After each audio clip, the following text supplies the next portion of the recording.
bagaimana dan apa yang dimaksudkan dengan grace itu, dan mengapa grace itu sufficient for you. Cukup, tidak perlu hyper, tidak perlu lower. Grace itu sesuatu yang cukup. Nah, kita tahu bahwa di dalam dunia kekristenan sekarang ini begitu banyak sekali istilah-istilah yang dipakai untuk menjabarkan apa itu grace. Saya tentu saja bukan dalam rangka menyaingi istilah yang sudah ada, tetapi saya ingin mengajak kita untuk melihatnya bersama-sama apa yang dimaksudkan oleh Alkitab mengenai grace ini. Jadi bukan sesuatu yang didefinisikan oleh manusia atau oleh denominasi tertentu, tetapi mari kita melihat bagaimana Tuhan Yesus dan khususnya juga Rasul Paulus, dan memang Paulus paling banyak sekali menjabarkan soal kasih karunia, grace itu ya, kasih karunia itu. Bahkan kalau kita lihat dalam surat-surat Rasul Paulus, kalau kita buka seluruh Rasul Paulus punya surat-surat, kitab Roma, Korintus, Tesalonika, Galatia, Efesus, Filipi, bahkan yang kepada personal seperti Timotius, Titus, Filemon, maka kita bisa menjumpai banyak sekali kata-kata kasih karunia. Khususnya di dalam permulaan surat-suratnya itu, di dalam pasal yang pertama khususnya, selalu dia buka dengan salam. Salam yaitu kasih karunia dan damai sejahtera Allah, Bapa kita dan Tuhan Yesus Kristus menyertai kamu. Selalu dibuka dengan kata-kata seperti itu. Kita bisa jumpai dalam setiap surat-surat awalnya ucapan itu. Dan kadangkala ucapan-ucapan ini dipakai untuk para pendeta-pendeta penutupan ibadah dalam pemberkatan. Paulus justru di awal surat-suratnya, bukan cuma di penutupan, tapi di awal. Karena bagi dia, kasih karunia itu bukan sesuatu yang no meaning. Justru kasih karunia itu adalah positioning, adalah keberadaan kita yang sesungguhnya. Tetapi zaman sekarang banyak sekali kita mengucapkan kasih karunia itu seperti sesuatu yang kita tidak mengerti apa artinya. Peace, damai itu juga kadang-kala kita tidak mengerti apa artinya. Tapi Rasul Paulus ketika dia mengatakan kasih karunia dan damai sejahtera, jemaat yang menerima surat itu mengerti apa yang dimaksudkan dengan kasih karunia dan damai sejahtera itu. Ya, sama seperti misalnya zaman sekarang banyak orang mengucapkan kata shalom. Hanya begitu saja, shalom. Lewat begitu saja. Lalu kita pikir, oh itu cuma salam. Tetapi zaman dahulu berbeda pemahamannya itu ya, di dalam pengucapan mereka. Dan kadang-kala kita, karena kita sudah terbiasa dalam kekristenan, kita mengucapkan shalom itu karena itu merupakan hal yang biasa. Tetapi bagi mereka, jemaat Tuhan di masa itu, ucapan-ucapan itu mengandung arti sebagai realita mereka. Kasih karunia itu merupakan realita kehidupan mereka. Bagi kita no meaning kadang-kala. Atau cuman ya seperti kasihannya Allah kepada kita. Ya. Dan sering sekali kata grace ini diucapkan orang Kristen tanpa mengetahui dengan tepat. Sama seperti orang bersin begitu. Kalau kita bersin, lalu ada bilang God bless you. Jadi God bless you itu no meaning. Tentu saja waktu dia berkata bless you, God bless you itu bukan berarti dia mengharapkan Tuhan memberkati orang itu. Hanya sesuatu aja, kata yang tidak ada punya arti apa-apa. Tapi bagi orang yang hidup di dalam Kristus, ya kan, God bless you itu merupakan sesuatu yang punya arti. Nah itu maksud saya. Jadi kata grace ini sekarang ini hilang maknanya. Hilang, padahal grace itu adalah realita yang sesungguhnya. Hilang banyak makna dari kehidupan orang Kristen kalau kita lihat. Dan bahkan sering diberlakukan sehubungan dengan hal-hal yang berhubungan dengan keinginan kita, kebutuhan kita, atau hal-hal yang natural. Saya perlu garis bawahi itu di depan, karena kita bisa melihat perubahan yang dahsyat sekali. Grace itu tidak pernah dimaksudkan untuk hal-hal yang natural. Ada yang berkata, wah betapa cantiknya istrimu. Hari ini istri saya nggak ada, betulan. Lalu kadangkala kita jawab, puji Tuhan, itu kan kasih karunia Tuhan. Ya kan? Wah, anak-anak kamu juga pintar dan hebat-hebat ya. Puji Tuhan, itu semua kasih karunia Tuhan. Biasa kan? Dan itu kita anggap sesuatu yang memuji Tuhan. Kita lihat itu memang meninggikan nama Tuhan. Karena selalu kita ucapkan, karena Tuhan, kasih karunia Tuhan. Ya. Bahkan ketika kita berjalan dalam suatu perjalanan dan hampir ditabrak mobil, lalu kita bisa bersaksi di depan, wah kemarin saya hampir ditabrak mobil. Tapi karena kasih karunia Tuhan, maka saya terluput dari tabrakan itu. Ya. Ada juga pendeta yang berkata, karena kasih karunia Tuhan saya menyelesaikan program master saya. Ya. Bahkan banyak sekali pendeta berkata, tidak peduli berapa besar dosamu, kasih karunia Tuhan itu lebih besar dari dosamu. Nah, banyak. Kalau kita lihat, kalau saya ambil kata-kata seperti itu, maka Anda bisa melihat bahwa semua kata kasih karunia Tuhan itu dihubungkan dengan hal-hal yang berhubungan dengan diri kita, dengan hal-hal yang natural, padahal tidak pernah dimaksudkan di awal itu dikatakan, ya, kasih karunia Tuhan. Dan seterusnya. Jadi ketika kita berbicara tentang hal-hal yang dunia, yang berhubungan dengan berkat-berkat duniawi yang kita terima. Saya tidak katakan salah berkat-berkat duniawi, artinya hal-hal yang kita terima dalam hal dunia ini, maka kita berpikir itulah kasih karunia Tuhan. Bahkan kadangkala dalam mengatasi suatu problem, kita berpikir bahwa kita perlu kasih karunia Tuhan.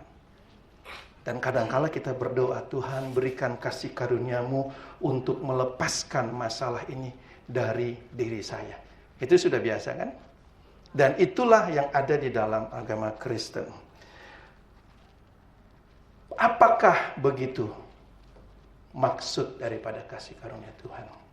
Betapa rendahnya kekristenan itu kalau kasih karunia Tuhan itu hanya terikat kepada seluruh kebutuhan kita.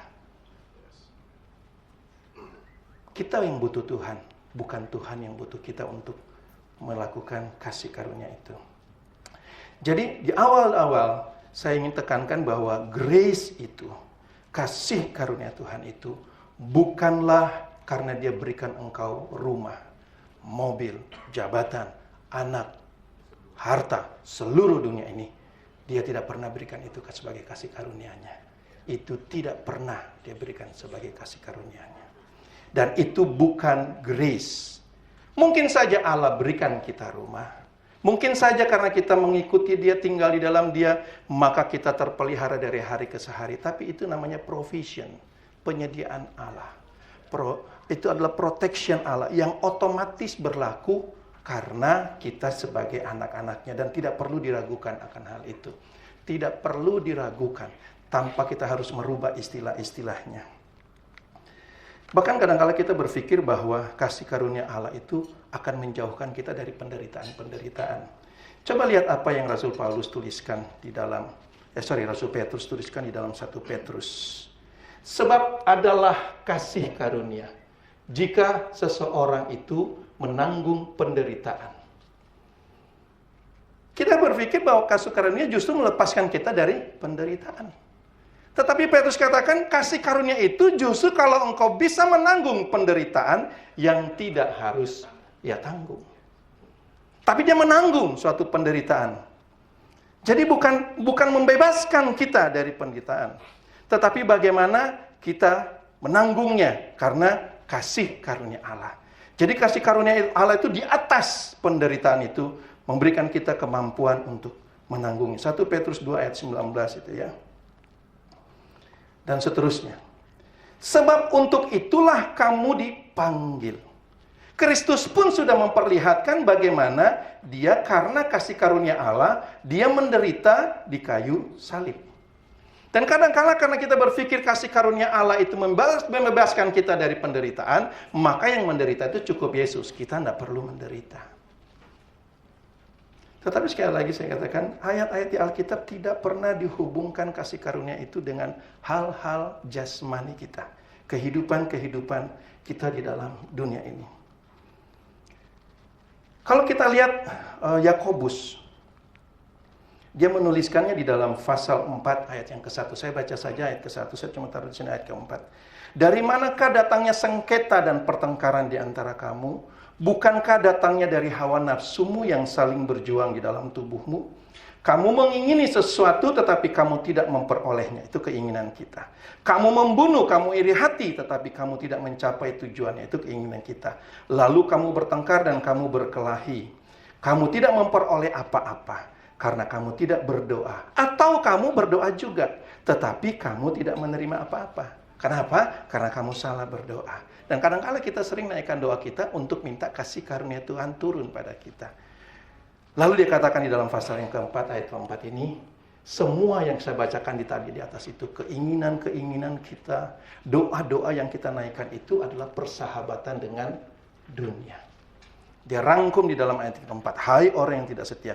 Tidak tahukah kamu bahwa yang ayat di atas itu, ayat 1 sampai ayat ketiga, persahabatan dengan dunia adalah permusuhan dengan Allah.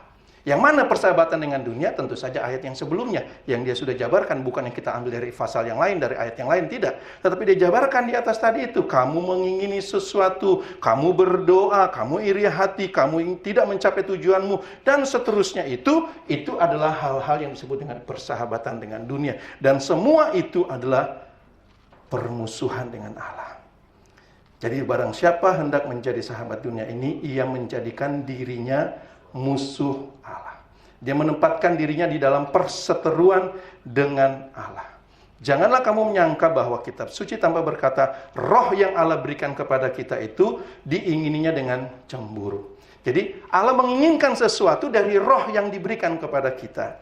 Apa yang diinginkan itu? Karena roh itu nanti yang akan menjabarkan kasih karunia itu. Dan kalau kita baca di sini kasih karunia yang dianugerahkannya kepada kita. Pertama dikatakan di sini roh yang ditempatkan Allah dalam diri kita. Dia rubah di sini menjadi kasih karunia. Jadi ayat yang kelima ini berbicara tentang roh, ayat yang keenam berbicara bahwa kasih karunia itu adalah roh itu sendiri. Allah menaruh rohnya di dalam kita, dianugerahkan kepada kita lebih besar daripada apa? Daripada ayat yang pertama sampai ketiga tadi saya bacakan. Daripada keinginan kita, daripada doa-doa kita, daripada kita ingin Tuhan lepaskan kita dari permasalahan. Lebih besar daripada itu. Itu yang disebut dengan kasih karunia. Allah menginginkan sesuatu yang lebih besar. Kasih karunia itu tidak sama dengan hal-hal yang kita inginkan di dalam dunia ini. Bahkan dia tidak pernah datang dari apa yang menjadi isi hati kita, keinginan kita. Tidak pernah dilihat oleh mata, tidak pernah didengar oleh telinga. Itu kasih karunia. Jadi jelas sekali kita bisa melihat dari ayat sini saja. Ada banyak sekali ayat kita bisa melihat. Jadi kalau kita berdoa dan kita punya pemahaman bahwa Allah memberikan kasih karunia itu seperti kasta belas kasihan, itu jauh daripada makna yang ada di dalam Alkitab. Dan kita tidak pernah sampai kepada tujuan karena kita salah mengartikan makna grace itu. Bahkan sekarang ini banyak orang berdebat tentang hyper grace atau juga kekurangan grace itu dan seterusnya. Kenapa? Karena tidak jelas apa itu grace, apa itu. Karena ada yang satu berkata bahwa apapun keberadaan kita, kalau kita sudah percaya Kristus, kita pasti masuk surga. Kita pasti diselamatkan. Dan seterusnya. Tidak ada keterhilangan itu. Dan orang berdebat di sisi bagaimana daging ini bisa diselamatkan. Bagaimana manusia daging ini itu bisa tetap berkenan di hadapan Allah. Dengan cara bagaimana definisi yang Allah buat itu mereka rubah menjadi sesuai dengan apa yang menjadi keinginan mereka. Kita sudah membahas bagaimana iman itu adalah melihat realita-realita di dalam Allah. Jadi segala sesuatu yang ada di dalam Allah itu kita lihat dengan iman. Bukan percaya iman itu, tapi iman adalah melihat realita yang ada di dalam Kristus itu. Dia mendengar apa yang dikatakan oleh firman Allah itu. Firman Allah itu bukan Alkitab itu sendiri. Alkitab adalah tulisan tentang firman Allah itu, tetapi Alkitab itu bukanlah firman Allah itu sendiri. Terserah Anda mau sebut dia apa, tapi firman Allah adalah pada mulanya bersama-sama dengan Allah, dan firman Allah itu adalah Allah itu sendiri. Tidak bisa dirubah menjadi sebuah buku. Dia adalah pribadi. Dia adalah Kristus itu sendiri. The Word of God. Jadi mendengar dia, melihat realita di dalam Kristus ini, kita berjalan di dalam iman dan kita memiliki pengharapan, ekspektasi sehingga dimanifestasikan love. Kita sudah bahas ini. Nah, jadi ada satu yang kita lihat dari ini, bahwa realita di dalam Allah inilah yang disebut dengan grace nantinya kalau kita lihat. Paulus menyatakan satu hal bahwa di dalam 1 Korintus 1 ayatnya yang ke-12 itu jelas sekali dikatakan ya. Hidup kami di dunia ini, khususnya dalam hubungan kami dengan kamu, dikuasai oleh ketulusan kemurnian dari Allah, bukan oleh hikmat dunia. Jadi relationship di antara orang percaya itu bukan berdasarkan hikmat dunia. Relationship-nya itu bukan karena kita punya relationship di dalam Allah, bagaimana supaya ibadah kita ini berkenan di hadapan Allah. Oh, kita harus menyanyi 2-3 lagu di depannya. Oh, nggak boleh orang ribut-ribut. Jadi kita menyusun hubungan kita dengan Allah dan sesama kita itu pada hikmat duniawi, pada agamawi, kebanyakan gitu. Tapi dikatakan oleh Rasul Paulus bahwa kami tidak memiliki hubungan itu, hubungan kami itu bukan oleh hikmat dunia, tetapi oleh kekuatan kasih karunia. Inilah suatu perbedaan antara orang yang beragama dan orang yang percaya. Persekutuan orang beragama dan persekutuan orang percaya dibedakan daripada landasannya apa. Apakah hikmat dunia ataukah kasih karunia. Itulah yang diberikan kepada kita, grace itu. Grace adalah realita di dalam Kristus, aliran-aliran kehidupan dalam Kristus yang diperlihatkan kepada kita, yang kita hanya bisa akses lewat faith, bukan lewat doa. Tapi kita sering berdoa kan minta hikmat, minta Kristus. Perhatikan Roma 5 ayat 2. Oleh Dia kita beroleh jalan masuk kepada kasih karunia. Oleh iman. Jadi kita bisa mengakses grace ini, kasih karunia ini, tanpa Anda harus memintanya. Karena kasih karunia itu available, diberikan kalau kita ada di dalam Kristus. Bahkan sebenarnya kasih karunia itu adalah seluruh keberadaan Kristus itu sendiri, yang kita bisa akses tanpa harus memintanya. Karena sudah diberikan, karena kita ada di dalam Kristus. Tapi sekali lagi dia bisa diakses hanya oleh iman, bukan oleh doa. Walaupun kita diajarkan untuk berdoa meminta kasih karunia Allah. Bahkan seluruh kehidupan orang percaya yang ada setelah iman itu, tindakan-tindakan dia, manifestasi dia adalah berdasarkan grace ini, kasih karunia ini. Hubungan mereka, pembicaraan mereka, cara mereka berpikir, cara mereka melihat di dalam dunia ini, itu kalau mereka melihat grace. Itulah kehidupan dia, itulah landasan dia, itulah perspektif dia berada di dalam dunia ini. Yaitu pikiran Kristus yang ditaruhkan di dalam dia. Perspektif Allah yang diberikan kepada dia. By faith. Kita memiliki akses by faith into this grace. Akses ke dalam grace kasih karunia itu hanya oleh iman. Ini satu hal yang memperlihatkan bahwa grace itu tidak berhubungan dengan hal-hal duniawi. Karena Anda tidak perlu iman untuk mengakses hal-hal duniawi. Anda tidak perlu iman itu. Anda bisa percaya tapi dia bukan iman. Tetapi untuk mengakses grace itu, kasih karunia itu, Anda tidak bisa menggunakan percayanya Anda. Harus dengan iman. Saya percaya ini semua karena kasih karunia Allah. Itu bukan grace, itu bukan kasih karunia. Itu percayanya kita. Tapi itu bukan faith. Grace itu, kasih karunia itu harus dihidupkan. Penulis kitab Perjanjian Baru sering mengkontraskan antara kasih karunia dengan hukum Taurat. Bukankah hukum Taurat itu memberlakukan atau mengatur hal-hal yang lahiriah? Ya, seluruhnya harus hal lahiriah. Berikan korban yang lahiriah, puasa yang lahiriah, berdoa yang lahiriah, bawa korban, dan seterusnya. Itu semua lahiriah. Tetapi kenapa dikontraskan dengan kasih karunia? Berarti kasih karunia itu pun bukanlah hal-hal yang lahiriah. Karena dikontraskan, diperbandingkan bahwa ada perbedaan. Sebab hukum Taurat diberikan oleh Musa, tetapi kasih karunia dan kebenaran datang oleh Yesus Kristus. Dua hal yang berbeda. Kristus tidak pernah mengharapkan kita menerapkan kebenaran itu di dalam dunia ini. Tetapi kebenaran itu diberikan kepada kita di dalam roh. Dunia ini hanya menjadi tempat di mana kita memanifestasikan kebenaran itu, bukan mencarinya. Jadi kita tidak pernah dibenarkan oleh hukum Taurat. Kalau kasih karunia itu adalah hal-hal yang diatur oleh hukum Taurat, maka Anda dan saya tidak perlu Yesus yang mati di kayu salib itu. Kita cukup pelajari Taurat itu, lalu kita bisa melihat bahwa, oh, kasih karunia Allah itu seperti ini. Jadi karena salah berpikir tentang hukum Taurat itu dan kasih karunia, maka kadangkala orang berkata begini, saya bisa berikan persepuluhan itu karena kasih karunia Allah. Saya bisa hidup sampai sekarang melayani Tuhan itu karena kasih karunia Allah. Dan seterusnya. Tidak jarang bahkan orang lakukan persembahan sulung, persembahan persepuluhan itu karena apa? Dengan iman. Itu semua adalah hukum Taurat yang tidak perlu iman untuk melakukannya. Makanya banyak orang Israel melakukannya tanpa iman. Tapi apakah mereka diselamatkan? Tentu tidak. Tetapi apakah mereka harus melakukannya? Iya, karena sebagai bangsa Israel. Cukup bawa korban, sudah dihapuskan. Cukup bawa ini, dihapuskan. Makanya banyak yang tidak berkenan di hadapan Allah. Mereka bawa korban, tapi Allah menolak korban itu. Dan seterusnya.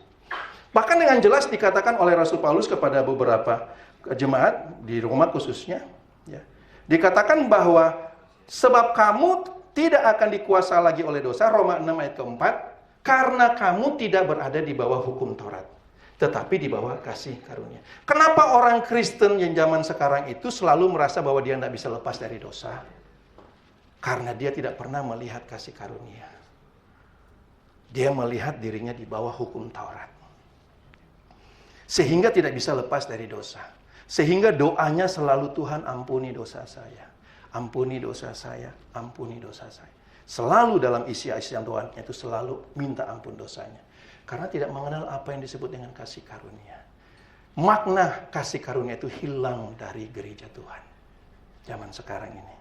Selalu itu dipakai hanya Tuhan berbelas kasihan kepada saya. Itu yang kebanyakan dilakukan.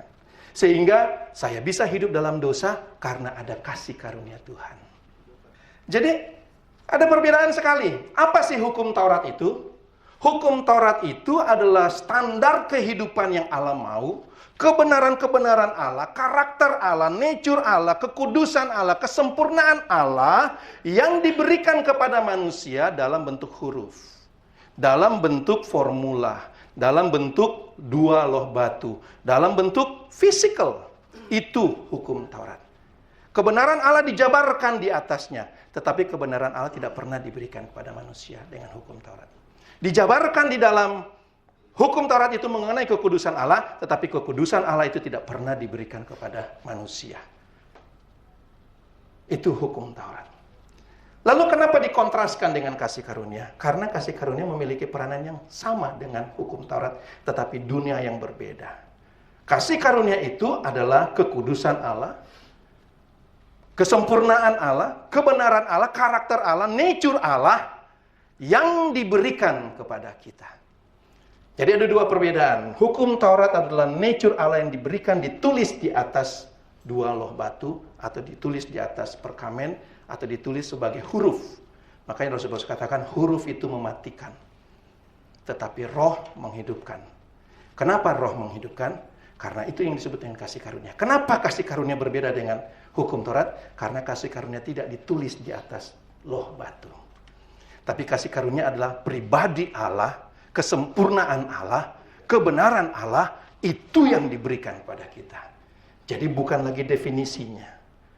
Hukum Taurat adalah definisinya. Anda tidak bisa hidup dengan definisi. Tapi Anda bisa hidup dengan kebenaran itu sendiri yang ditumpahkan, dicurahkan kepada kita. Dan itulah keberadaan orang percaya. Problemnya adalah apakah kita melihat itu atau tidak. Kalau tidak, maka kita akan kembali kepada hukum Taurat. Berusaha bagaimana supaya kita bisa melakukan kebenaran yang dituntut Allah. Kenapa? Karena kebenarannya ada di atas batu. Kita berusaha, bagaimana sih Bapak, engkau mau saya hidup bagaimana? Baca hukum Taurat, dia baca. Oh begitu, dia lakukan.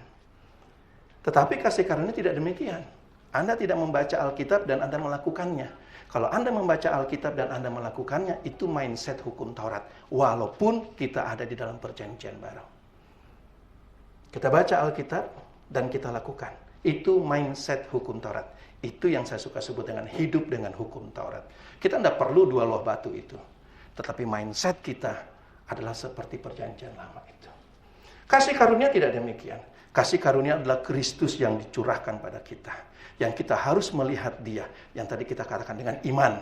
Kita mengakses Kristus itu. Kita mengakses grace itu. Lalu kita tinggal di dalam apa yang kita lihat itu. Tanpa harus memperhatikan lagi hukum Taurat. Tanpa lagi memiliki batasan-batasan pola pikir daripada hukum Taurat itu. Itu perbedaan antara hukum Taurat. Makanya kalau kita melakukan tindakan-tindakan atau pikiran menurut hukum Taurat itu, kita lepas dari Kristus. Kenapa lepas dari Kristus? Karena kita tidak melihat realita dalam Kristus, tapi kita melihat formulasi yang ada di dalam 2 loh batu itu. Kita melihat Alkitab itu tanpa melihat Kristus, kita melihatnya dan kita berusaha melakukannya. Itu agama. Lahirnya agama adalah bagaimana supaya manusia bisa hidup layak di hadapan Allah. Sumbernya dari Babel. Mana Allah? Kami mau capai dia. Mencari Allah. Mencari Allah. Bagaimana mencapai Allah? Kasih karunia tidak demikian. Kasih karunia adalah Allah yang datang kepada kita. Allah menjangkau kita, menjamah kita. Ya. Jadi ayat-ayat seperti ini jelas sekali. Dia mengkontraskan akan hukum Taurat. Kalau hukum Taurat itu bisa membenarkan Anda, kalau hukum Taurat itu bisa menguduskan Anda, kalau hukum Taurat itu bisa memberikan Anda kesempurnaan Allah, maka Yesus tidak perlu mati. Yesus tidak perlu digantung di kayu salib. Roh Kudus tidak perlu turun. Tetapi karena hukum Taurat itu tidak bisa memberikan apa yang menjadi ekspektasi Allah itu, maka Allah sendiri yang turun. Maka hukum Taurat itu harus diberhentikan. Ini perbedaannya. Jadi di satu sisi, hukum Taurat itu menuntut orang untuk mati. Herannya saya heran. Orang kok bisa berpunya pemikiran bahwa hukum Taurat itu supaya mereka bisa hidup di hadapan Allah. Padahal jelas sekali tertulis bahwa pelayanan yang mengantar kita kepada kematian itu ditulis di atas loh batu itu. Hukum Taurat itu sudah jelas dikatakan bahwa dia adalah pelayanan yang mengantar kepada kematian. Tetapi kasih karunia diberikan kepada kita karena Yesus yang mati. Ya. Jadi Allah melihat di dalam kematian Yesus itu, dan karena dia melihat dalam kematian Yesus itu, kita ada di situ, mati bersama dengan Kristus, maka kasih karunia itu dicurahkan kepada kita. Seluruh kepenuhan Kristus. Jadi kasih karunia itu bukan belas kasihan, bukan bagaimana supaya saya bisa sukses di hadapan Allah, sukses di hadapan manusia, bukan. Tetapi supaya bagaimana kita hidup di dalam Kristus. Bagaimana kita bisa hidup di dalam Kristus? Ya. Bagaimana kita bisa hidup? Itulah sebabnya Rasul Paulus dengan bagus sekali dia katakan di dalam Galatia 2 ayat 19 dan seterusnya. Ya. Bagaimana dia nantinya hidup di dalam Kristus. Karena dia melihat bahwa dirinya sudah mati oleh hukum Taurat dan untuk hukum Taurat. Jadi mati oleh hukum Taurat dan bagi hukum Taurat. Jadi hukum Taurat lagi itu bukan cuman oke saya sudah mati, oke hukum Taurat sudah berlalu. Tidak, dia harus mati bagi hukum Taurat. Tidak lagi memiliki prinsip-prinsip pola pikir hukum Taurat itu. Dan karena Yesus mati, maka kasih karunia bisa dimiliki oleh kita. Jadi kasih karunia itu bisa dimiliki kalau melalui kematian Kristus. Kita dibangkitkan di dalam hidup itu dan kita memiliki hubungan dengan Allah. Kalau kita lihat ayat yang ke-20 dan seterusnya, itu bagus sekali. Ayat 19 dikatakan itu. Jadi ayat yang ke-20, namun aku hidup. Tetapi bukan hidupku yang ku hidupi, yang sekarang. Bukan aku sendiri yang hidup, melainkan Kristus yang hidup di dalam aku. Kenapa Kristus hidup di dalam aku? Karena Kristus itu yang ditaruh, dicurahkan kepada kita. Bukan kita berusaha bagaimana supaya kita bisa menjadi sama seperti Kristus, tetapi bagaimana Kristus itu yang termanifestasikan dari diri kita. Itu kasih karunia. Itu kasih karunia bukan sebagaimana supaya saya bisa hidup layak mempertahankan hidup saya di dalam dunia ini. Bukan itu. Kita tidak cari Allah untuk bertahan hidup dalam dunia ini. Tidak. Bukan itu tujuannya. Dan hidup oleh iman dalam anak Allah. Jadi sekali lagi kuncinya iman. Bukan doa. Hidup dalam Allah itu bukan doa, iman. Iman itu berjalan dalam realita. Bukan apakah berarti doa tidak perlu? Perlu. Tetapi bukan doa yang membuat kita hidup di hadapan Allah.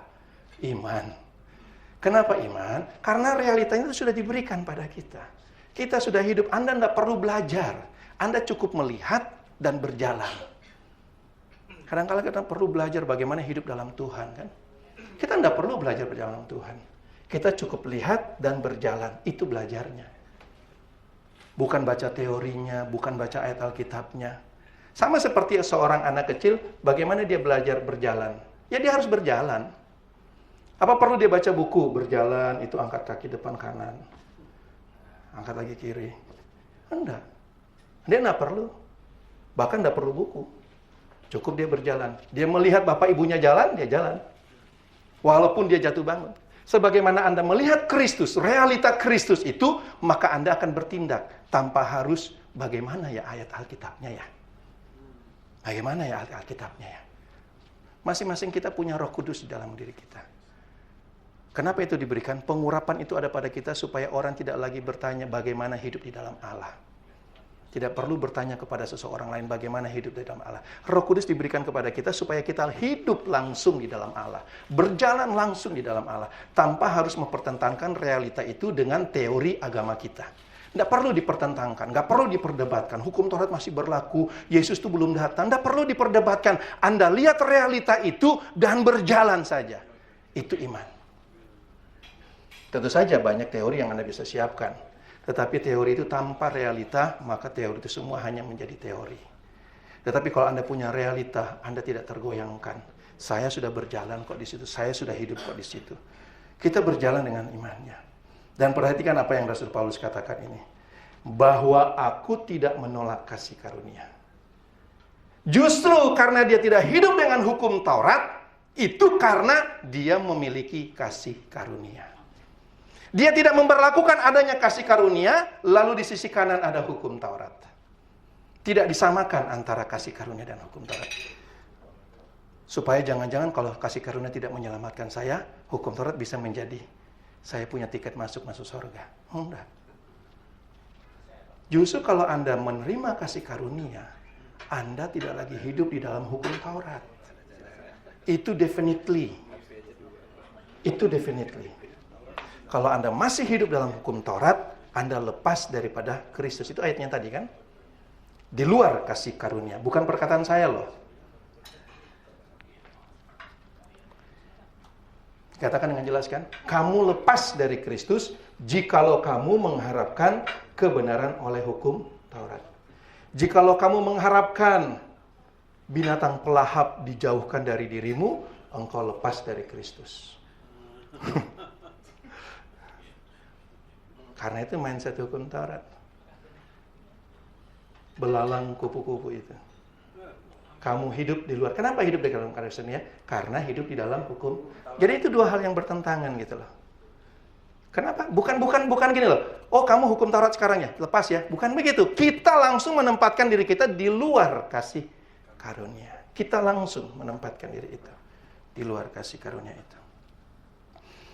Jadi jelas sekali positioning kita itu bahwa kita sudah ada di dalam Kristus, dan saya harus katakan sekali lagi bahwa di dalam Kristus itu real. Soal kita tidak melihatnya itu karena kita belum melihatnya. Tapi Anda bisa lihat Rasul Paulus, dia berani begitu rupa berubah dari hukum Taurat kepada kasih karunia. Itu berarti dia sudah bisa melihatnya. Tidak ada seseorang yang bisa hidup dengan model seperti itu kalau dia tidak melihatnya. Kalau dia hanya berteori, dia tidak bisa hidup seperti itu. Bayangkan dia hidup, kalau kita sekarang sih masih bagus, hukum Taurat udah jauh gitu ya. Rasul Paulus itu lahir di dalam hukum Taurat. Hidup di tengah-tengah orang yang ada hukum Tauratnya. Dan dia harus katakan bahwa itu tidak menyelamatkan. Itu nyawa tanggungannya. Itu nyawa.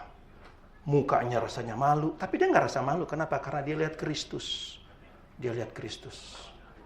Sekarang pun banyak orang masih malu, masih takut, ya kan? Karena kalau saya ngomong begitu nanti dijauhkan dari persekutuan, ya, dijauhkan dari perkumpulan dan sebagainya. Tapi saudara, kalau Anda lihat, maka Anda tidak goyah, tidak goyah. Saya merasakan perubahan itu dari awal. Paling tidak saya sudah merasakannya. Dan sekalipun dunia memusuhinya, tidak ada masalah. Karena sebenarnya Anda dan saya sudah menjadi musuh dunia kok. Sebelum Anda dimusuhi secara real oleh teman-teman Anda, kita adalah permusuhan dengan dunia. Karena kasih karunia dengan hukum Taurat itu tidak bisa berjalan. Jadi kasih karunia itu sekali lagi bukan belas kasihan, bukan pengampunan Allah kepada kita. Pengampunan itu ada di sini, salib, mati. Mati terhadap hukum Taurat itu pengampunan. Anda tidak pernah mati terhadap hukum Taurat, Anda tidak pernah menerima pengampunan. Walaupun Anda dan saya berdoa 7 jam, 7 hari 24 jam, tidak pernah menerima pengampunan. Karena pengampunan itu ada di dalam grace. Pengampunan itu ada di dalam kasih karunia. Di dalam Kristus itulah ada pengampunan. Salib ini adalah jalan masuk kepada pengampunan itu. Jadi Allah menyelesaikannya di kayu salib ini. Allah menyelesaikan di situ. Dan pengampunan itu ada di dalam Kristus.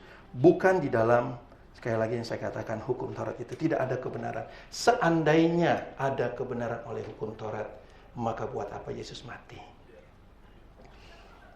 Buat apa Yesus mati?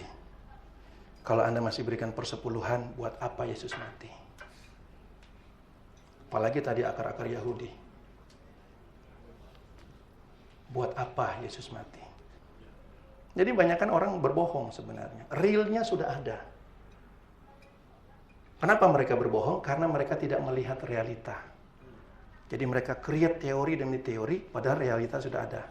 Bahwa kalau sekiranya ada kebenaran oleh hukum Taurat, sekiranya, maka Yesus tidak perlu mati. Tidak perlu jadi bayi. Maka Yusuf dan Maria itu tidak perlu berdebat. Itu kamu hamil kenapa? Tidak perlu. Tidak perlu. Kalau ada kebenaran karena hukum Taurat. Dan seterusnya. Kita sudah sering bahas tentang hal itu. Saya sering bahas tentang itu. Tapi sekali lagi, mengetahui bahwa hukum Taurat sudah tidak berlaku tanpa melihat realita itu akan membawa kita kepada hidup di dalam hukum Taurat juga. Jadi ini dua hal yang cukup serius sekali. Saya ulangi, melihat realita bahwa hukum Taurat sudah diselesaikan Allah di kayu salib tanpa hidup di dalam realita Kristus, maka itu sama dengan membawa kita kembali kepada hukum Taurat. Karena kita tidak punya pegangan lain. Kita tidak bisa menjadi satu pihak yang terpisah dari dua hal ini. Kita hanya either yang satu atau yang kedua. Hanya pilihan itu. Ketika saya dulu melihat dua pilihan itu, ngapain buang waktu? Saya memilih langsung, oke, saya ambil putusan hidup di dalam kasih karunia Tuhan. Walaupun belum tahu banyak, walaupun nggak tahu apa-apa. Tetapi yang real kan saya tahunya ini, paling tidak. Tapi ketika kita mulai berjalan, maka realita itu semakin terbuka, semakin jelas. Akhirnya belakangan tahunya Yesus sudah datang. Kalau Anda sudah tahu Yesus sudah datang duluan, bagus juga. Saya dulu enggak. Lihat dulu hukum Taurat gitu, Tuhan bawanya pelan-pelan. Karena sekarang bayi-bayinya udah cepet-cepet, langsung Yesus sudah datang. Dahsyat. Begitu lahir langsung bisa naik motor. Jadi kasih karunia ini bukan untuk kehidupan dunia kita. Bukan, itu tekanannya yang saya ingin bawa hari ini. Supaya kita bisa melihat, bukan itu. Sehingga kita bersyukur kepada Allah karena Dia berikan saya rumah. Itu puji Tuhan. Tuhan, Engkau berikan kasih karunia yang melimpah kepada kami. Dan Anda akan tetap mendapatkan doa-doa seperti ini. Setiap persekutuan, setiap apa. Berikan mereka kasih karuniamu yang besar Tuhan. Curahkan kasih karuniamu. Dan orang merasa, waduh Tuhan berkati saya. Kasih karunia itu hal-hal yang spiritual. Spiritual. Jadi, karena dia harus dipakai dengan iman. Harus dilihat dengan iman. Iman itu melihat hal-hal yang spiritual, bukan hal-hal yang duniawi. yang tidak pernah didengar oleh telinga, yang tidak pernah dilihat oleh mata, yang tidak pernah timbul dalam hati. Semua itu yang diberikan Allah pada kita. Rumah pernah timbul dalam hati nggak? Oh, setiap malam. Itu selalu ada dalam kita. Itu bukan yang Allah berikan. Kasih karunia bukan demikian. Rasul Paulus pernah berada dalam situasi yang seperti kita. Jangan pikir Rasul Paulus itu begitu dipanggil Tuhan langsung ngebut. Enggak, dia perlu waktu juga. Melihat realita dalam Kristus itu perlu waktu. Tetapi seseorang yang fokus terus melihat realita itu dengan seseorang yang hanya setiap hari Sabtu aja ngelihatnya, beda. Rasul Paulus itu dia concern melihat Kristus. Dia concern melihat sampai betul-betul perubahan dalam kehidupannya. Dia pernah berada di dalam satu situasi seperti itu, dan kadangkala ayat-ayat yang sebentar kita akan lihat ini menjadi perdebatan dalam teologi ya. Dan orang berdebat tentang duri dalam daging itu. Yang dia sebut duri dalam daging itu. Perhatikan apa yang Rasul Paulus, coba kita sama-sama kita lihat apa sih maksudnya di sini. Ada yang mengatakan ini sakit penyakit, ada yang menyatakan ini kudis, kusta karena dia di penjara begitu lama dan seterusnya. Tapi mari kita lihat, perhatikan di sini. Dia katakan begini di dalam ayat yang kedua. Aku tahu tentang seorang Kristen. Tentu saja dia ngomong tentang dirinya. Ya. Entah di dalam tubuh atau di luar tubuh. Aku tidak tahu. Allah yang mengetahuinya. Orang itu tiba-tiba diangkat ke tingkat, jadi ke Firdaus lah ya. Ke tingkat ketiga dari sorga itu dia diangkat ke Firdaus. Aku juga tahu tentang orang itu. Ya kan, di dalam tubuh atau bukan di luar tubuh. 2 Korintus 12 ayat 2 sampai seterusnya. Ia tiba-tiba diangkat ke Firdaus dan ia mendengar kata-kata yang tak terkatakan, yang tidak boleh diucapkan manusia. Nah, kadangkala orang kalau kita baca ayat seterusnya, bahkan banyak sekali kesimpulan bahwa Rasul Paulus aja nggak merasa bangga dia diangkat ke mana? Ke sorga begitu ya. Kita nggak perlu bangga kalau ada hal-hal seperti itu. Tapi coba lihat di dalam ayat yang kelima apa yang dikatakan oleh Rasul Paulus di situ. Atas orang itu. Siapa orang itu? Atas orang itu aku hendak bermegah. Jadi atas orang yang diperlihatkan Kristus itu, sorga itu, dia yang bermegah. Tetapi atas diriku sendiri aku tidak bermegah. Di sini dia membagi dua hal. Yang pertama adalah dia secara spiritual yang diperlihatkan Kristus, dan dirinya yang secara daging dia tidak pernah bermegah dengan itu. Selain atas kelemahan-kelemahanku. Jadi dia bermegah karena apa? Dagingnya lemah. Dia tidak hidup oleh daging. Tapi ada yang dia bermegah, yaitu di dalam roh itu. Yaitu dia yang diperlihatkan tentang realita Kristus. Bisa nangkap sini ya. Dia bagi dua di situ. Ada dirinya yang daging dan dirinya yang roh. Sebelum dia masuk kepada duri dalam daging itu. Jadi ini sebagai pengantarnya sehingga kita bisa melihat apa sih duri dalam daging itu. Lalu dia masuk di dalam ayat yang ke-6. Sebab sekiranya aku hendak bermegah juga. Bermegah yang mana? Yang tadi ayat ke-5 tentang manusia yang dirinya sendiri itu. Yang dia tidak bermegah. Karena untuk yang roh dia bermegah, tapi untuk diri yang tidak daging dia tidak bermegah. Kalau aku bermegah juga, aku bukan orang bodoh lagi. Artinya dia memperlihatkan bahwa dia sudah belajar. Dia sudah memiliki suatu proses bagaimana dia bisa bedakan antara daging dengan roh itu. Saya tidak bisa bermegah lagi dengan daging. Kalau dulu mungkin ya. Dulu dia bela Taurat dengan gila-gilaan. Dengan seluruh hidupnya. Kenapa? Aku tidak bukan orang bodoh lagi karena aku mengatakan kepada, tapi aku menahan diriku. Jadi dia tidak membuatkan dirinya atau daging ini bermegah atas roh yang sudah diperlihatkan Kristus itu. Dia tidak memiliki keinginan untuk kembali membuat kemegahan-kemegahan dia itu dalam Kristus itu menjadi kemegahan daging. Ini kurang lebih dia katakan. Dia lakukan apa? Menahan diriku. Supaya orang tidak melihat diriku, tidak melihat, menghitungkan kepadaku lebih daripada apa yang mereka lihat padaku. Apa yang mereka lihat pada dia? Kristus. Hidupku bukan aku lagi. Supaya orang tidak melihat Paulusnya, supaya orang tidak melihat dirinya, tetapi supaya Kristus. Bagaimana dia lakukan itu? Yaitu tidak bermegah terhadap daging itu. Dia menahan diri. Dia tidak menyatakan dirinya, dia tidak memperlakukan daging itu sebagai suatu yang perlu diperhitungkan karena dia mendapatkan kasih karunia Allah itu. Bukankah kita kadang-kala sudah diberkati gitu yang berkelimpahan karena kita tahu itu kasih karunia Allah, lalu suka timbul kesombongan dalam diri hati? Ya paling tidak lah begitu kalau mau jujur. Jadi lalu kita berdoa gini pada Tuhan, Tuhan, buat kami tidak sombong hati. Rendahkan hati kami. Kita minta pada Tuhan, berikan kami kasih karunia-Mu, supaya kami tidak berbangga dengan berkat-berkat-Mu ini. Kita minta Tuhan menyelesaikan permasalahan kesombongan kita. Kita minta Tuhan menyelesaikan permasalahan daripada kita punya hal-hal yang di dalam daging itu. Kita minta Tuhan menyelesaikan semua itu.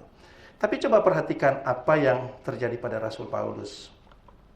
Kalau kita baca di situ, kalau kita lihat di Rasul Paulus, dia berkata begini, dan supaya jangan aku meninggikan diri karena pernyataan yang tadi, karena hal yang rohani itu, karena kasih karunia itu, maka dia diberi suatu duri di dalam daging. Di mana duri itu? Di dalam daging. Yaitu seorang utusan iblis. Ada utusan iblis yang mengocoh aku. Kenapa dia diberikan itu? Supaya aku jangan mendirikan diri. Supaya, jangan dengan kata lain, hal itu ada pada dagingnya, berlaku pada dirinya, karena ada suatu dorongan kepada dia, untuk dia membanggakan pernyataan-pernyataan yang diberikan kepada dia. Bukan penyakit. Penyakit is nothing buat Paul. Paul yang dulu, Paul yang sekarang juga saya percaya. Walaupun ada seorang utusan iblis. Jadi iblis itu tempatnya di mana? Daging. Jadi dia mengocoh Rasul Paulus supaya dia bisa membanggakan pernyataan-pernyataan itu. Supaya aku jangan meninggikan diri, justru dia dapatkan ini. Lalu apa yang dia lakukan? Dia berdoa kepada Tuhan. Tuhan, tolong angkat kesombongan ini.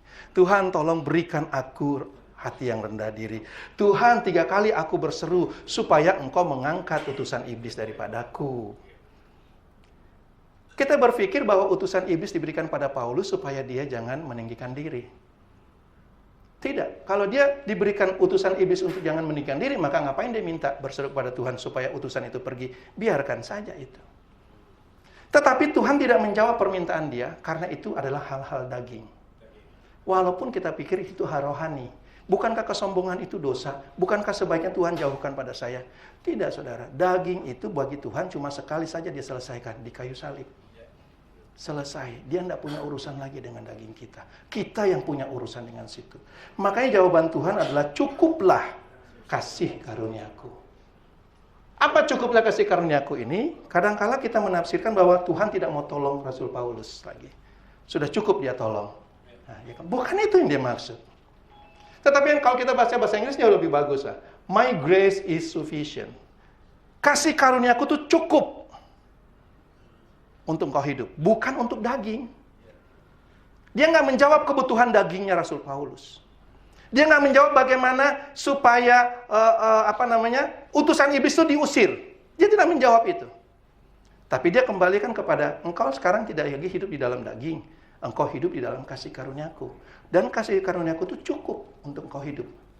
Jangan fokuskan diri kita kepada daging itu. Jadi bukan lalu Allah tidak berikan kasih karunia-Nya. Enggak, dia justru berikan kasih karunia-Nya. Sudah ada di dalam Kristus. Problemnya ketika kita berdoa bagaimana bergumul melawan daging, pikiran kita, penglihatan kita tertuju kepada daging, bukan tertuju kepada roh. Makanya dikatakan pikirkanlah hal-hal yang di atas. Pikiran roh dengan pikiran daging itu dua hal yang bertentangan. Banyak sekali kan ayat-ayat itu kan. Jadi bagaimana kita melihatnya? Bukan menggumulkan, bukan membawa daging kita kepada Kristus. Tuhan tolong selesaikan dong masalah saya punya daging ini. Nah, dia selesaikan sekali untuk selama-lamanya di kayu salib. Lalu apa yang harus saya lakukan? Sebagaimana dia mati untuk daging, untuk manusia lama itu, maka saya pun harus mati untuk manusia lama itu. Tidak ada alternatif lain. Bukan doa menyelesaikan masalah dagingmu. Bukan juga kasih karunia. Bukan. Tetapi mati bersama Kristus di kayu salib itu. Jadi dia tidak menjawab permintaan Rasul Paulus. Sama sekali tidak menjawabnya. Tetapi dia mengarahkan Rasul Paulus kepada kasih karunia. Jadi sama seperti anak Anda misalnya merengek-rengek gitu ya, minta permen. Anda tidak menjawab memberikan dia permen, tapi Anda arahkan kepada apa yang Anda kehendaki. Maka pikiran dia terarah. Jadi dia bisa melihat bahwa ternyata lebih enjoy main dengan papa saya, dengan mama saya daripada saya perlu permen dan sebagainya. dan seterusnya. Tetapi selagi kita punya pikiran, kita punya tujuan masih tetap kepada daging, maka kita tidak akan terarah kepada Kristus. Dan kita akan berdoa kepada Tuhan, minta keinginan daging kita itu. Dan dikatakan tadi bahwa engkau berdoa juga, tetapi engkau salah berdoa. Engkau salah berdoa itu bukan karena engkau nggak puasa, tetapi engkau berdoa karena untuk memuaskan dirimu, dagingmu. Tetapi semakin Anda melihat realita Kristus, Anda melihat penyediaan Allah, Anda melihat protection Allah, maka hal-hal yang dahulu menjadi ketakutan kita, yang selalu kita berteriak, Bapak tolong, itu bisa lenyap begitu saja. Karena realita itu. Nah, coba perhatikan bagaimana yang diberikan di dalam ayat yang ke-10-nya. Karena itu, aku senang dan rela dalam kelemahan, siksaan di dalam penganiayaan dan kesesakan. Oleh karena Kristus. Ini oleh karena Kristus, ini oleh karena kasih karunia. Jadi banyak orang justru takut kelemahan itu. Orang justru takut, makanya orang minta kasih karunia Allah. Tetapi Rasul Paulus justru bilang bahwa justru kalau daging saya itu lemah, itu bagus. Berarti saya tidak terfokus kepada daging saya, kepada keinginan-keinginan dunia. Saya justru terfokus kepada Allah. Dan kasih karunia itu tidak lebih kurang daripada hal-hal dunia ini. Dia jauh di atas itu. Jadi seperti saya katakan, protection Allah, pemeliharaan Allah itu dahsyat sekali sebenarnya. Kita tidak perlu takut dengan dunia ini. Dunia tidak bisa berikan Anda banyak, saudara. Dia hanya berikan Anda sampai sebatas kubur saja. Pendeta juga begitu, tidak bisa bawa Anda ke sorga. Cuma sampai ke batas kubur saja. Tetapi kasih karunia itu berlaku sejak dari sekarang ketika kita percaya Kristus sampai kita bertemu muka dengan muka kekal itu ya. Jadi dua hal yang sangat kontradiktif. Nah, sebagaimana kita melihat apa yang ada dalam Kristus itu, jadi kalau itu menjadi realita kita, kalau kita berjalan di dalam Kristus itu, maka begitu juga segala hal yang kita lakukan, tanda kutipnya, dalam penginjilan. Penginjilan itu bukan memberitakan teori tentang Kristus. Penginjilan itu bukan karena Anda dan saya menguasai Alkitab dan itu kita beritakan kepada orang, tidak. Tetapi penginjilan itu adalah memberitakan realita-realita yang sudah kita lihat di dalam Kristus, yang sudah menjadi kehidupan kita. Realita itu yang kita beritakan. Itu yang disebut dengan Injil kasih karunia. Jadi kasih karunianya, bagaimana Anda dan saya memberitakan kasih karunia kepada dunia? Bukan beritakan bahwa Allah itu sangat mengasihi Anda dosanya sebesar apapun, maka Dia akan ampuni Anda. Itu bukan kasih karunia. Kasih karunia adalah realita di dalam Kristus yang kita harus berjalan di dalamnya, hidup di dalamnya, bertindak di dalamnya. Itu berita penginjilan, itu berita Injil yang Anda dan saya kumandangkan, karena itulah yang Anda dan saya lihat. Inilah kasih karunia itu, Injil itu. Efesus 3 ayat 7 bagus sekali. Dari Injil itu aku telah menjadi pelayan. Menurut apa? Pemberian kasih karunia Allah. Bukan menjadi pelayan karena ditumpangin tangan, bukan karena diperciki, bukan karena Anda dan saya punya kartu anggota. Bukan, tapi karena pemberian kasih karunia. Artinya begini, Rasul Paulus tahu betul apa yang disebut kasih karunia. Dia melihat realita itu dan dia beritakan realita itu. Kita tahu betul bahwa Rasul Paulus itu hidup di dalam hukum Taurat sebelum kasih karunia itu. Begitu dahsyat dalam hukum Taurat. Tapi coba lihat pemberitaannya. Tidak pernah dia beritakan hukum Taurat. Dia selalu beritakan kasih karunia. Hukum Taurat ada di dalam pemberitaan dia itu hanya dalam rangka mengkontraskan bagaimana kasih karunia itu dengan hukum Taurat itu. Tapi berita utamanya bukan hukum Taurat, bukan akar-akar Yahudi. Berita utamanya adalah realita Kristus yang diperlihatkan kepada dia, yang dianugerahkan kepada dia. Ayat yang ke-8. Kepadaku yang paling hina di antara seorang kudus telah dianugerahkan kasih karunia ini. Untuk apa? Untuk memberitakan. Jadi selain kita ada di dalam Kristus, kepada kita diperlihatkan realita itu. Bukan hanya kita menikmati sendiri, tetapi supaya ketika kita melihat itu, kita beritakan pada orang. Dan realita itu bukan hanya kepada Rasul Paulus, tetapi supaya sekarang ini kapan? 2000 tahun yang lalu. Oleh jemaat diberitahukan berbagai ragam hikmat Allah. Jadi yang ada di dalam kasih karunia itu juga dilakukan oleh jemaat. Paulus memberitakannya terlebih dahulu, lalu jemaat pun harus memberitakan. Tetapi pemberitaan jemaat ini bukan dia baca surat-surat Rasul Paulus, Tapi dia juga harus menerima kasih karunia itu. Dia juga harus hidup dalam kasih karunia itu, supaya jemaat itu memberitakannya juga kepada jemaat yang lainnya. Tujuannya supaya dengan maksud abadi yang telah dilaksanakan dalam Kristus Yesus. Kembali semuanya kepada Kristus. Pemberitaan kita tentang kasih karunia itu, sekali lagi, bukan belas kasihan Allah. Kasih karunia itu, grace itu adalah Christ itu sendiri. Tidak ada hyper grace, tidak ada lowernya juga. Hanya adalah Kristus itu sendiri. Amin.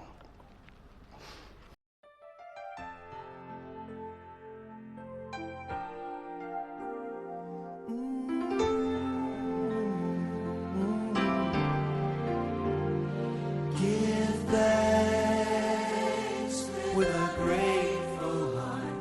Give thanks to the Holy One. Give thanks because He's given Jesus Christ His Son. Give thanks with a grateful heart.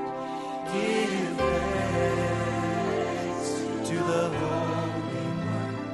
Give thanks because He's given Jesus Christ His Son. And now let the weak say, I am strong.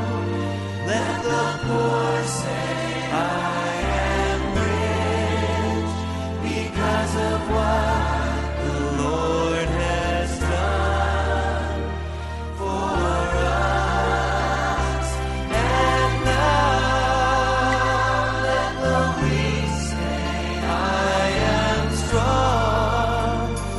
Let the poor say, I am rich because of what the Lord has done for us. Give thanks. Oh yes. We give thanks to the Lord. Give thanks with a grateful heart. Give thanks to the Holy One. Give thanks because He's given Jesus Christ His Son. Give thanks with a grateful heart. Oh yes. Give thanks to the Holy One. Give thanks because He's given Jesus Christ His Son. And now let the weak say, I am strong. Let the poor say, I am rich because of what the Lord has done for us. And now let the weak say, I am strong. Let the poor say, I am rich because of what the Lord has done for us. Give thanks. We give thanks to the Lord. We give thanks. Give thanks.